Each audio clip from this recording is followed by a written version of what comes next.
Hello les amis Gémeaux, ascendant Gémeaux, signe lunaire et vénusien en Gémeaux, bienvenue pour cette guidance sentimentale relationnelle amoureuse du mois d'octobre 2024. Relationnelle pour toutes les personnes qui s'en foutent de l'amour ou de toutes les personnes qui n'ont pas d'interrogation à ce sujet et qui n'ont pas de désir d'avoir d'informations. En revanche, ça vous parlera peut-être justement d'une relation amicale, familiale ou professionnelle qui vous interroge. Je vous rappelle que c'est un tirage général qui ne va pas parler à tous les Gémeaux de la même façon. Prenez bien ces messages avec beaucoup de discernement, uniquement si ça vibre et si ça vous parle. Et n'hésitez pas à adapter mon vocabulaire à votre situation. Inutile de faire du forcing si ça ne vous parle pas. Je vous invite à passer à une autre vidéo, par exemple à regarder la vidéo de votre signe ascendant ou de vos signes lunaires et vénusiens si vous les connaissez, afin d'avoir quelque chose d'un peu plus détaillé. On y va avec l'énergie principale de votre tirage, les amis Gémeaux. N'oubliez pas de liker, de partager et de vous abonner à la chaîne. Nous avons ici l'arcane sans nom qui apparaît à l'endroit. Une transformation bénéfique. C'est peut-être le moment où vous vous arrachez d'un sentiment, d'un comportement, d'une situation, d'un deuil que vous faisiez de quelqu'un, par exemple. En tout cas, vous passez à un autre niveau. Vous laissez quelque chose derrière vous avec cet arcane sans nom, mais de façon positive. Donc, évidemment, ça ne parle de séparation, par exemple, que si c'est positif à vos yeux, si vous ressentez une certaine forme de bénéfice à le faire. Mais c'est surtout vraiment le fait de pouvoir sortir d'un ancien schéma ou de quelque chose comme ça. Ça peut être carrément une modification complète de votre vision de l'amour. C'est une transformation limite chimique, peut-être d'un sentiment aussi. Vous passez de l'amitié à l'amour. Vous vous libérez. Moi, j'ai l'impression surtout que vous vous libérez de quelque chose, d'un poids, du passé, d'une relation du passé, d'un souvenir du passé, de la nostalgie, ou de quelque chose qui gangrénait, entre guillemets, indirectement votre cœur, dont vous n'aviez peut-être pas conscience. Et là, c'est le moment de franchir un cap. Et c'est un cap important parce que ici, en dos de deck, on a la maison Dieu qui apparaît elle aussi à l'endroit. C'est le moment de restructurer quelque chose, de faire tomber les murs, entre guillemets, de faire place nette peut-être pour certains d'entre vous dans le côté amoureux. C'est un peu imprévisible, ça arrive un peu comme un poil sur la soupe. Il y a peut-être des circonstances qui vont arriver comme ça pour vous aider à avoir une sorte de déclic, de prise de conscience, et ça va transformer la donne. C'est peut-être aussi, vous êtes sans doute mis au défi aussi, peut-être d'aller reconstruire de nouvelles choses, d'aller à la rencontre de nouvelles personnes. Alors peut-être que certains, par exemple, déménagent et vont se retrouver effectivement à devoir tout reconstruire au niveau relationnel, amoureux, par exemple. Mais quoi qu'il arrive, il y a un vrai changement radical, j'ai l'impression, une transformation importante, une prise de conscience qui va peut-être bouleverser la suite, en tout cas votre vision ou votre conception des choses.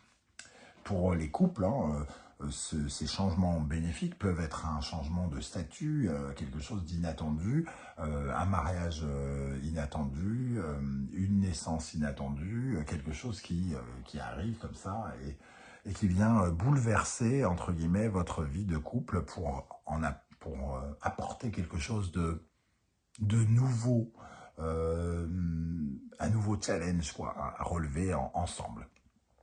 Ok, on va regarder avec d'autres énergies, ici avec l'oracle de la musique. Je vous rappelle que vous retrouvez les références des tarots et oracles que j'utilise dans la barre d'infos juste en dessous. Et vous retrouvez également les liens des différentes guidances que je vous propose. Je viens de poster par exemple les messages que vos guides cherchent à vous transmettre, mais il y a également à votre disposition la guidance générale du mois d'octobre et la bonne surprise qui vous attend au mois d'octobre. Ok, le silence. Bon, le silence va exactement dans le même sens que l'arcane sans nom, puisque dans l'oracle de la musique, c'est la mort, entre guillemets. La mort du bruit pour la renaissance du bruit. Le silence complet, profond, n'existe vraisemblablement quasiment jamais, voire jamais. On n'arrive jamais à avoir un vrai silence total. Donc, c'est la fin d'un son et pour le recommencement d'un autre son. Ici, c'est vraiment une étape vraiment importante parce que on sent aussi dans cette carte une puissance très forte. Hein. Il y a quelque chose d'un peu définitif, vraiment, dans cette façon de voir. Hein. C'est vous êtes en train de franchir une ultime étape vers une transformation complète, vers une sorte de perception aussi peut-être plus honnête de la réalité. C'est comme une sorte de mort symbolique pour renaître. Certains d'entre vous pourraient par exemple couper le cordon ombilical puisque il y a cette signification-là aussi avec le silence. On peut refaire sa vie pour ceux qui ont été dans une phase de rupture pendant longtemps.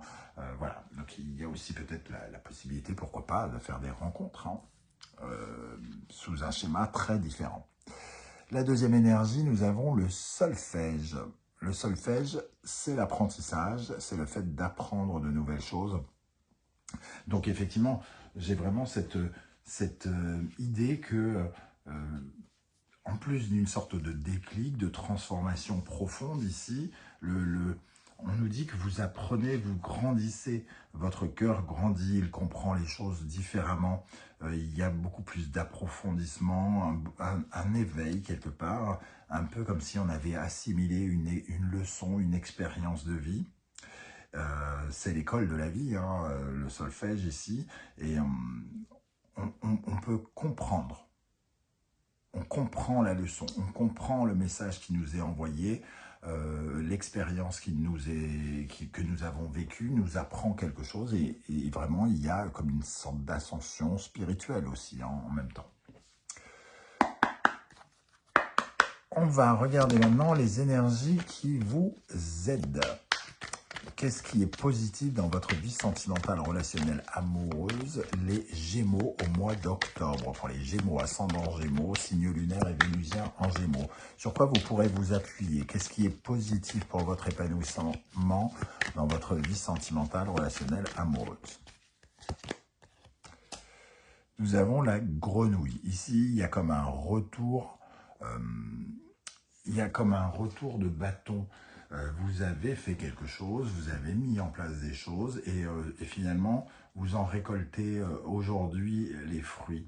Pour moi, cette grenouille, qui nous parle aussi d'une certaine façon de guérison, hein, c'est le fait de pouvoir passer à autre chose. C'est comme s'il y avait une sorte de marche arrière pour repartir littéralement en avant. Alors bien sûr, cette carte peut nous parler de réconciliation, de retrouvailles, mais moi, je pense que si c'est le cas, il y a une transformation totale. Hein. C'est impossible que vous repartiez sur des bases qui existaient déjà quelque part. Pour moi, on nous parle plutôt de faire un examen de conscience ici et d'être dans la guérison de votre capacité à aimer, à construire votre vie dans l'amour ou quelque chose comme ça.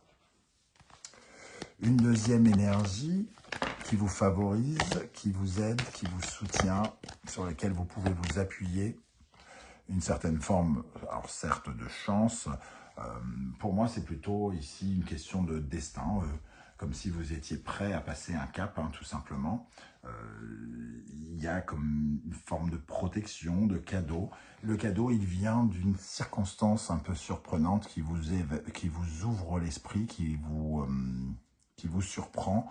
Alors, il y a peut-être des rencontres chanceuses, hein, clairement. Ici, en tout cas, relationnellement ou amoureusement, il y a quelque chose de très positif qui arrive dans votre direction et qui pourrait changer pas mal de choses. Et on a le cimetière ici, hein, donc on a le silence, le cimetière, l'arcane sans nom. Il y a tout ce qu'il faut pour reprendre quelque chose depuis le début. Allez, on y va. Qu'est-ce qui vous freine au contraire? Qu'est-ce qui vous parasite? Sur quoi vous pourriez être encore un peu à travailler? Qu'est-ce qui reste à travailler encore un petit peu pour vous épanouir encore davantage? La pagode, il faut sortir de votre bulle, cet isolement dans laquelle vous vous êtes mis, cette coquille que vous avez mis autour de vous pour vous protéger, fait que vous êtes peut-être indirectement isolé.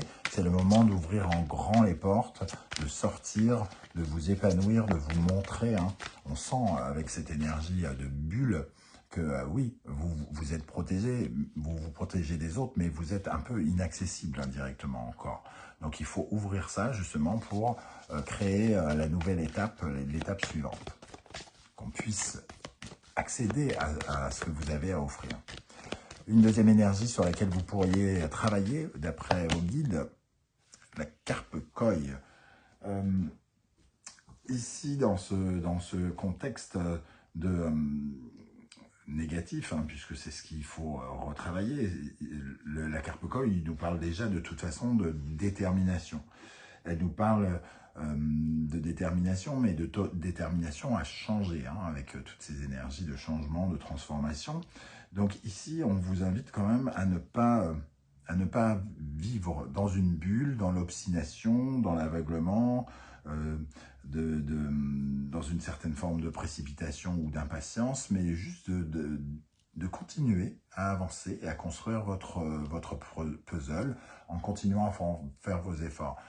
Moi, j'ai l'impression quand même que dans la plupart des cas, cette mort, ce silence et cette maison de Dieu nous parle quand même de quelque chose qui n'arrive pas forcément là tout de suite, dont vous n'allez pas forcément prendre conscience tout de suite pour certains d'entre vous. Hein. Mais il va falloir justement vivre dans ce sentiment de lâcher prise et accepter une certaine forme de transformation qui sera, quoi qu'il arrive, bénéfique. Quel conseil pour vous les Gémeaux, ascendant Gémeaux, signe lunaire et Vénusien en Gémeaux pour la vie sentimentale? Quel conseil avec le carreau Saint-Bolo? Évolution spirituelle.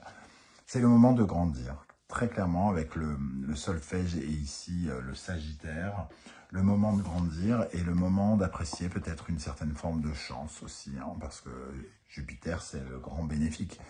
Donc, il y a quelque chose ici, comme si vous étiez entendu, soutenu, aidé, accompagné, protégé.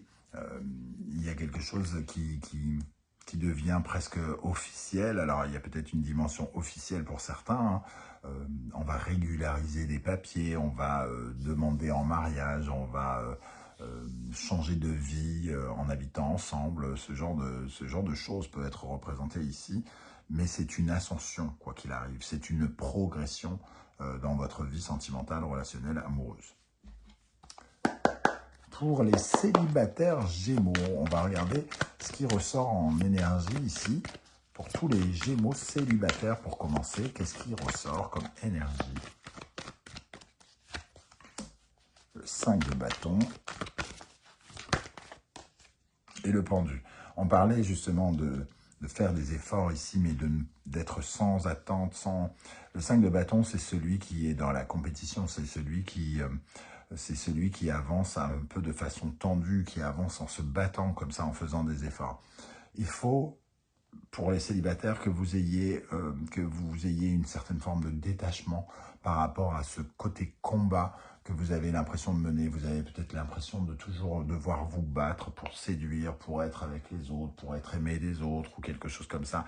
Le pendu, il nous dit, il faut changer ce regard ici, il faut vous libérer de ça, il faut être dans le lâcher-prise, accepter ce qui vient, les personnes qui se présentent, telles qu'elles se présentent, et vous verrez à ce moment-là ce qu'il y a à construire ou pas d'ailleurs, mais ne pas être dans une certaine forme de guerre, de comparaison, ce genre de choses qui vous nuit. Hein. C'est peut-être là-dessus que va intervenir cette grande transformation. Pour les Gémeaux qui sont en couple cette fois, qu'est-ce qui ressort? L'empereur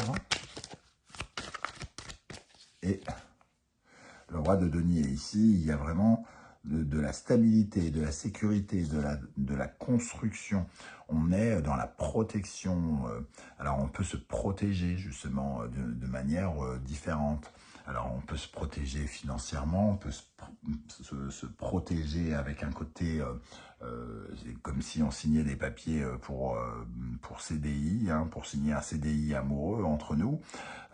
Quelque chose de constructif, d'engageant et qui protège peut-être l'autre. Donc, on se sent protégé mutuellement.